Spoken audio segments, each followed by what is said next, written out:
اصطفى.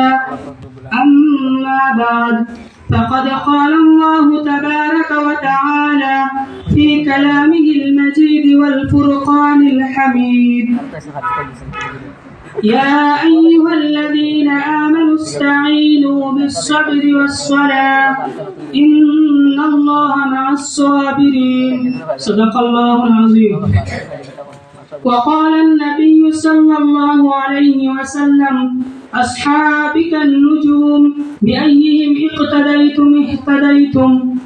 وقال الله تبارك وتعالى في شان حبيبه ومحبوبه ومعشوقه ومخبرا وآمرا. وقال تعالى: إن الله وملائكته يصلون على النبي يا أيها الذين آمنوا صلوا عليه وسلموا تسليما. اللهم صل على سيدنا ومولانا محمد. اللهم صل على سيدنا ومولانا محمد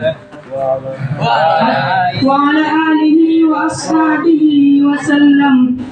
আজকের এই সভার সভাপতি ও আমার ছোট বড় তালবা ভাই বন্ধুগণ, আমি আপনাদের সম্মুখে বিলাল হাবশী রাদিয়াল্লাহু তাআলা আনহুর সম্পর্কে কিছু কথা বলবো।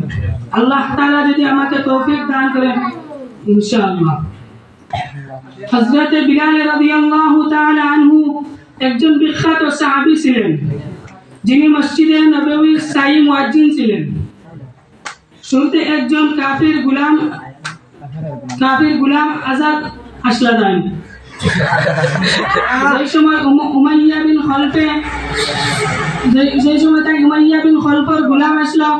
কতদিন পরে তাই ইসলাম গ্রহণ করছিল।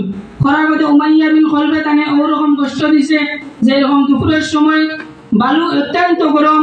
ওই সময় উমাইয়া বিন খলফে বালুর মধ্যে তাহলে শীত করে গুতাইয়া পাথর তার উপরে চাটা দিয়া তৈছে, যাতে বিলাল হাবশী রাদিয়াল্লাহু তাআলা আনহু লড়াচড়া করতে পারেন না। তারপরে যে সময় কষ্ট ভোগ করার পরে উমাইয়া বিন খলফে কতক্ষণ পরে আইয়া বিলাল হাবশী রাদিয়াল্লাহু তাআলা আনহু কইছে, তুমি যদি ইসলাম গ্রহণ তুমি ছাড়ি দাও তাহলে তোমার আমি আজাদ করে দিলাম, তোমার এই রকম কষ্ট দিতাম না। বিলাল হাবশী রাদিয়াল্লাহু তাআলা আনহুর জবান থেকে এই শব্দটা বাইর হইছে, আহাদ আহাদ করে আল্লাহ আমার আল্লাহ একজন, আমি এই ইসলাম গ্রহণ কখনো ছাড়তে পারতাম না। তারপরে উমাইয়া বিন খলফে অত এই রকম নির্যাতন করতো, তার লগে আবু জাহেল করতো।